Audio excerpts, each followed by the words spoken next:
Crimea শুধু একটি ভূখণ্ড নয়, বরং ইতিহাস, সংস্কৃতি এবং রাজনৈতিক দ্বন্দ্বের এক জটিল কেন্দ্র। ক্যালারিকা সমুদ্রের তীরে অবস্থিত এই উপদ্বীপটি ভৌগোলিকভাবে গুরুত্বপূর্ণ, কারণ এটি ইউক্রেন এবং রাশিয়ার মধ্যে সমুদ্রপথ ও সামরিক কৌশলের একটি কেন্দ্রবিন্দু। মধ্যযুগে ক্রিমিয়া ছিল তাতার মুসলিমদের শাসনাধীন। 1475 সালে ক্রিমিয়ার খানত প্রতিষ্ঠিত হয়, যা মূলত অটোম্যানদের অধীনে স্বায়ত্ত শাসনভিত্তিক রাজ্য হিসেবে কাজ করত। তাতার মুসলিমরা এই অঞ্চলে নিজেদের সাংস্কৃতিক ও ধর্মীয় ঐতিহ্য স্থাপন করেছিলেন।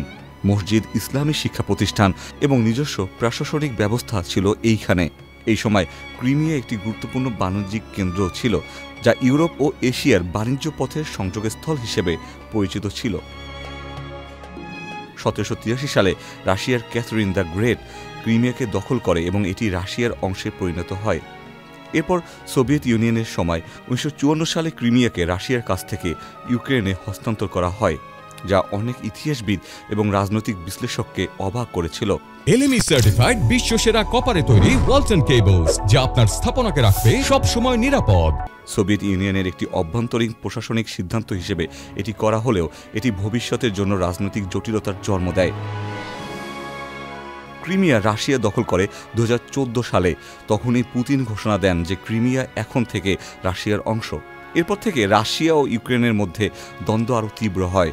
ইউক্রেন ও পশ্চিমা দেশগুলো এই দখল মেনে নেয়নি, কিন্তু 2022 সালে যখন রাশিয়া ইউক্রেনে পূর্ণাঙ্গ হামলা শুরু করে, তখন আবার ক্রিমিয়া আলোচনায় আসে, কারণ ক্রিমিয়াকে রাশিয়ার যুদ্ধের জন্য গুরুত্বপূর্ণ ঘাঁটি হিসেবে ব্যবহার করা হয়েছে।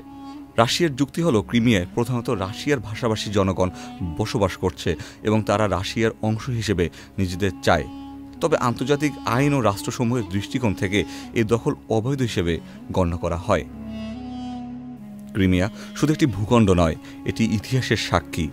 ক্রিমিয়ার ভবিষ্যৎ শুধু ইউক্রেন বা রাশিয়া নয়, বরং আন্তর্জাতিক সম্প্রদায়ের দৃষ্টি ও কূটনৈতিক চাপে অনেকখানি নির্ভর করছে। Ikhtiyar Ferdous, channel I.